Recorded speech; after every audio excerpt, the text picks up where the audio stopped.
നബി സല്ലല്ലാഹു അലൈഹി വസല്ലം റമദാനിന്റെ പകലിൽ ആസിഫ എന്നുള്ള പദം കൊടുങ്കാറ്റിന് സമാനമായിട്ടായിരുന്നു ദാനധർമ്മം ചെയ്തിരുന്ന. കൊടുങ്കാറ്റിന് സമാനമായിട്ട് ദാനധർമ്മം ചെയ്യുക. അപ്പോൾ നമ്മുടെ കയ്യിൽ കൂടുതൽ പൈസ അല്ല വേണ്ടത്, പൈസ എത്ര ലക്ഷം കൊടുത്തു എന്നുള്ളതല്ല, പിന്നെ കൊടുക്കുന്നവൻ്റെ മനസ്സും അതൊക്കെയാണ്.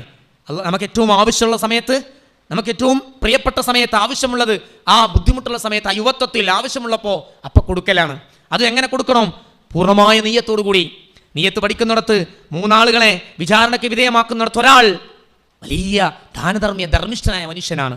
അദ്ദേഹം ധർമ്മം ചെയ്ത് അള്ളാഹുവിൻ്റെ മാർഗത്തിലുള്ള അല്ലെങ്കിൽ ഈ രൂപത്തിലുള്ള ധർമ്മം ചെയ്തെത്തിയ മനുഷ്യനോട് അവിടെ നിന്ന് ചോദിക്കല്ല, നിനക്ക് കിട്ടിയ ഈ ആയുസ് നീ എന്തിനു വേണ്ടി ചെലവഴിച്ചു? അവൻ പറയും, പടച്ചോൻ എൻ്റെ സ്വത്ത് മുഴുവനും ദാനധർമ്മത്തിലാണ്. അത് കേട്ടപ്പോൾ അള്ളാഹ് തിരിച്ചു പറയുന്നുണ്ടല്ലേ, ഖെദിബ്ത, നീ പച്ചക്കള്ളമാണ് നീ പറയുന്നത്, പച്ചക്കള്ളം. എന്താണ്?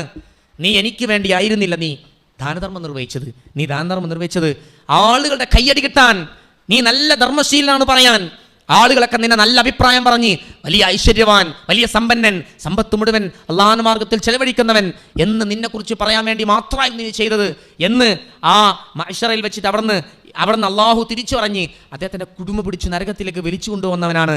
ആ വിചാരണ വേളയിൽ തൻ്റെ നെയ്യത്ത് ശരിയാവാത്തതിൻ്റെ പേരിൽ തൻ്റെ കർമ്മങ്ങൾ പോയി നിഷ്ഫലമായി പോയ അവസ്ഥ പഠിപ്പിച്ചിരുന്നുണ്ട്. പ്രവാചക കരീം സല്ലല്ലാഹു അലൈഹി വസല്ലം ഏറെ ഗൗരവത്തോടുകൂടി പഠിപ്പിച്ചിരുന്ന ഒരു ഹദീസിൻ്റെ ഭാഗമാണത്.